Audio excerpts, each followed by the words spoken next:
السلام علیکم ورحمۃ اللہ وبرکاتہ۔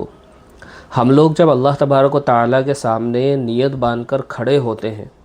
تو ایک چیز ہم نے یہ نوٹس کی ہوگی کہ جب بھی ہم نماز کے لیے کھڑے ہوتے ہیں تو ہمارے دل کے اندر ادھر ادھر کے خیالات آنا شروع ہو جاتے ہیں۔ کبھی ہم دکان کے بارے میں سوچنے لگتے ہیں، کبھی گھر کے بارے میں سوچنے لگتے ہیں، کبھی کسی چیز کے بارے میں سوچنے لگتے ہیں، کبھی ہمارے ذہن کے اندر گندے گندے خیالات آنا شروع ہو جاتے ہیں اور وسوسے شیطان کی طرف سے آنا شروع ہو جاتے ہیں۔ تو کافی لوگ اس وجہ سے پریشان ہوتے ہیں، میں خود بھی اس وجہ سے کافی مرتبہ پریشان ہو جاتا ہوں کہ نماز میں خیالات آ جاتے ہیں اور نماز جو ہے ہم مکمل نہیں کر پاتے۔ نماز کے اندر کئی مرتبہ رکعت بھول جاتے ہیں، کئی مرتبہ یہ چیز بھول جاتے ہیں کہ ہم نے سورہ فاتحہ پڑھی یا نہیں پڑھی، یا سورہ فاتحہ کے بعد میں ہم نے کون سی سورت پڑھی تھی، یہ چیز بھی ہم لوگ کئی مرتبہ بھول جاتے ہیں۔ تو ان وسوسوں کا علاج کیا ہے؟ اللہ کے نبی صلی اللہ علیہ وسلم نے ان وسوسوں سے بچنے کی کیا ترتیب ہمیں بتائی ہے، حدیث کے ذریعے سے اس چیز کو آج ہم لوگ سمجھنے والے ہیں۔ دیکھیے، سب سے پہلی چیز تو ہمیں یہ سمجھنا چاہیے کہ نماز کے اندر وسوسوں کا آنا، خیالات کا آنا، یہ کوئی بری بات نہیں ہوتی۔ نماز کے اندر وسوسوں کا آنا، خیالات کا آنا، گندی چیزوں کا آ جانا، یہ کوئی بری بات نہیں ہوتی۔ یہ وسوسے شیطان کی طرف سے آتے ہیں۔ حدیث میں آتا ہے، اللہ کے نبی صلی اللہ علیہ وسلم کے پاس میں ایک صحابی آئے اور کہنے لگے کہ یا رسول اللہ، شیطان کی طرف سے مجھے ایسے وسوسے آتے ہیں، ایسے خیالات مجھے آتے ہیں کہ میں ان وسوسوں کو، ان باتوں کو اپنی زبان کے اوپر اگر لے کر آ جاؤں تو مجھے قتل کر دیا جائے۔ یعنی میں اپنی زبان کے اوپر ان وسوسوں کو لانا، ان باتوں کو لانا اچھا نہیں سمجھتا۔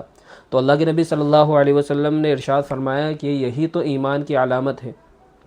یعنی انسان کے دل کے اندر اگر وسوسے آتے ہیں، برے خیالات آتے ہیں، غلط چیزیں آتی ہیں اور انسان ان چیزوں کو اپنی زبان کے اوپر لانا اچھا نہیں سمجھتا، تو یہ ایمان کی علامت ہوتی ہے۔ اسی طریقے سے ایک روایت کے اندر آتا ہے کہ حضرت ابوبکر صدیق رضی اللہ تعالیٰ عنہ کے پاس میں ایک صحابی، ایک شخص جو ہے آتے ہیں اور کہتے ہیں کہ مجھے نماز میں برے برے خیالات آتے ہیں، نماز میں جو ہے ادھر ادھر کی باتیں میں سوچنے لگتا ہوں۔ تو ابوبکر صدیق رضی اللہ تعالیٰ عنہ نے ارشاد نے جو ہے کہا کہ یہی ایمان کی علامت ہے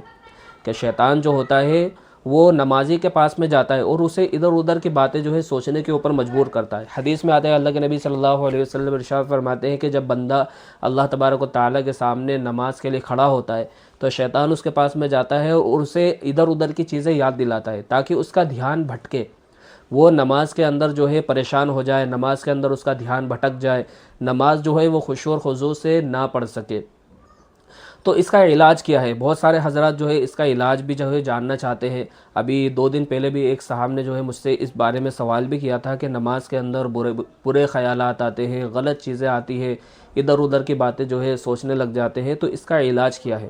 تو دیکھیے، اس کا سیدھا سا علاج یہ ہے کہ جب ہم لوگ نماز کے لیے کھڑے ہوں، اللہ تبارک و تعالیٰ کے سامنے جب کھڑے ہو جائیں اور ادھر ادھر کے خیالات جب ہمارے دل کے اندر، ہمارے ذہن کے اندر آنا شروع ہو تو خیالات کو جو ہے نظر انداز کریں